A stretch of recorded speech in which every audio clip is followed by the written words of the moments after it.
Hi, this is From Made to Vegan, and I'm Mauro. We're here with Lee Hall at the Care Veggie Fest in Westchester, just west of Philadelphia.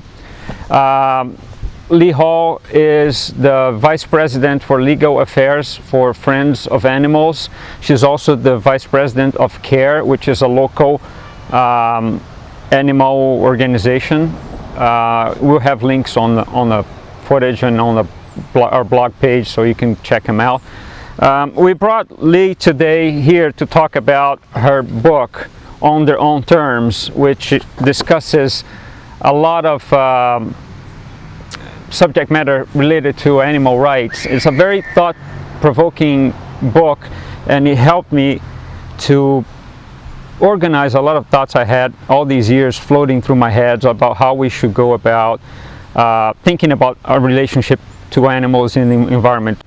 Well, the book is, at the beginning of the book, it talks about the philosophy of animal rights and the history of animal rights, various philosophers who have talked about animal rights, some of the best things that we can pick out of the philosophy of animal rights, and some things that I think need to be rethought as I do activism, actually at events like this, in lawsuits and so forth. I actually work in the field of activism. I want to know what from the philosophers' viewpoints can we bring in and make work for us. So that's the beginning of the book, and the second half of the book is, a lot of that is on veganism, being vegan, goal setting, achieving goals, working in a community, and basically a practical guide to getting things done.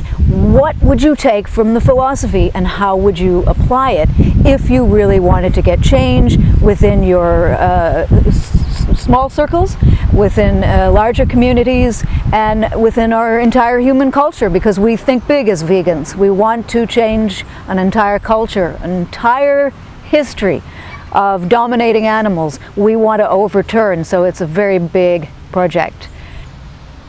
Well, a lot of what interested me in your book is the way you take this holistic approach on how we should view the animal rights in general, that we should focus on not only on the animals that we farm, but also on the wild populations of animals, and how we should treat and preserve the environment so we can eventually free the animals that we farm, and at the same time preserve the environment so the free living animals that we have today don't get displaced, so they can live their own life. I think a good example is the horses that we see on the front cover, because these are free living, free roaming horses, and burros of the West are displaced because we have animal agribusiness, we have ranchers, and of course oil interests and developers. The ranchers get big breaks, great leases from the government, very, very, very cheap. And so our government is helping ranchers put cattle on land that could sustain, that could offer water and habitat to many free-living animals, horses being one particular community that's being displaced. So you see, at the same time, if we stop exploiting the sheep, goats, and cattle, if we withdraw our support from the ranchers in the Western lands, our effect would be twofold. If we could get this done on a large scale, if we could grow veganism on a large scale, what we'd be doing is taking away the market for the ranchers' products, the sheep and cattle and goats, so that they would stop breeding these animals into existence simply so that they could kill them and eat them. We're taking our power away, we're taking our power back instead of giving our power to people who do this.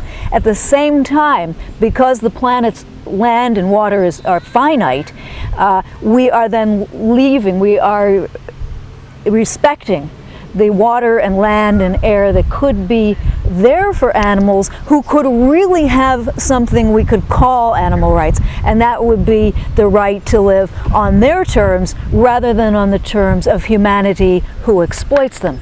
Totally different paradigm. And that's how these two ideas work together. So thank you again. Thank you very much for having me. Yeah, bye. We hope you enjoyed this video. For more recipes and cooking videos, please visit promatingwisdom.com.